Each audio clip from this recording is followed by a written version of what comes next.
Welcome to the Fear the Bug podcast, where each week we bring you a new on-time video that will help you ship software on time.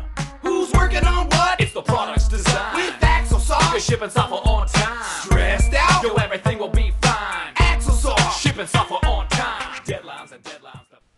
Welcome to the Fear the Bug podcast. This is our first episode.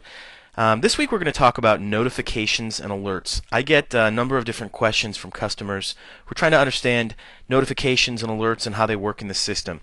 So we're just going to take a couple minutes today and just quickly discuss the finer points of these.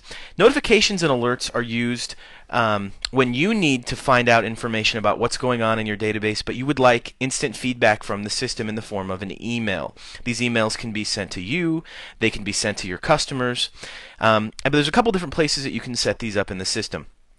The first is right here under this notification list tab, and also is underneath this alerts tab. These two places here control notifications and alerts on the individual item level. If you have one item in particular, like in this case defect number 6, that you would like to be aware of and be made aware of, you can simply select either notifications or alerts, and you can tie a rule directly to the item. So for defect number 6, I can just add a notification, and then regular notifications are simply change rules, delete rules, add rules. These are very simple rules, but in this case we're tying these directly to defect number 6. So I might create a change rule here, and I could put Kathy, a user, as the recipient of that notification and click save. And so now tied to defect number 6 is this notification rule that's from Kathy. That's it. In the event that it's tied to is that the defect will be changed. We could also tie an alert to defect number 6 by doing the same thing.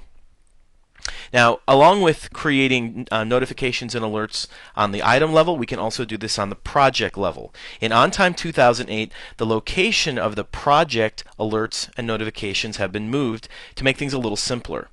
Now they are underneath the Project Wiki tab. If you go to Project Wiki, you can target the project on the left-hand side. So let's say that we wanted to add this on the intranet site.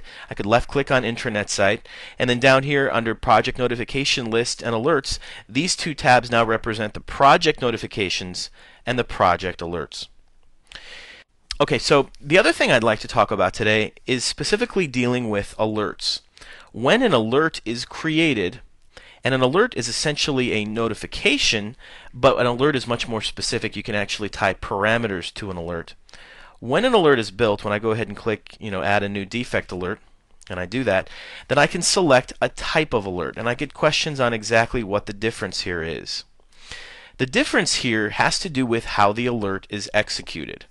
When I select change field value, and I click next, then I'm building this alert to actually kick off when something in my database occurs. In this case, I can build the alert to be a creation, a change, or either, and then I can build parameters, a series of parameters into this alert. So let's say that I wanted to know, the status, when the status of an item changes from open to on hold, that's one of my conditions, and the priority is high. So in this case, this kind of alert would be that anytime a defect underneath the intranet site changes, and that change consists of the status going from open to on hold and the priority becoming high, only then would the alert action kick off. You can use these kind of alerts to dramatically reduce the amount of emails that you'll be receiving. Now the other kind of alert, if I go back to the beginning of this wizard, the other kind of alert was a filter. The filter alert is different. The filter is time-based. The filter revolves around a filter that you build, and this filter will execute every X number of minutes. This is typical when you have maybe a manager who tells his employees that any defects that are high priority need to be taken care of immediately. So he wants an alert that will email him anytime a defect is open and high priority. So he can create a filter for that and then tie that filter to this alert and then have it send him an email every 60 minutes.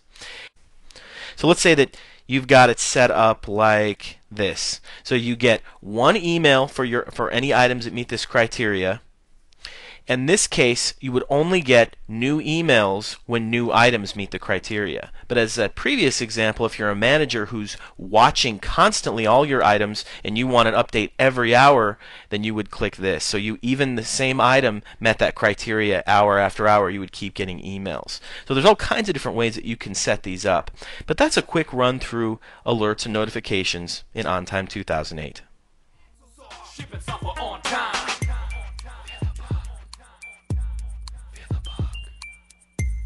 Feel the bug. Feel the bug. Feel the bug, y'all. Feel the bug. Feel the bug, y'all. Feel the bug. Feel the bug, y'all. Feel the bug.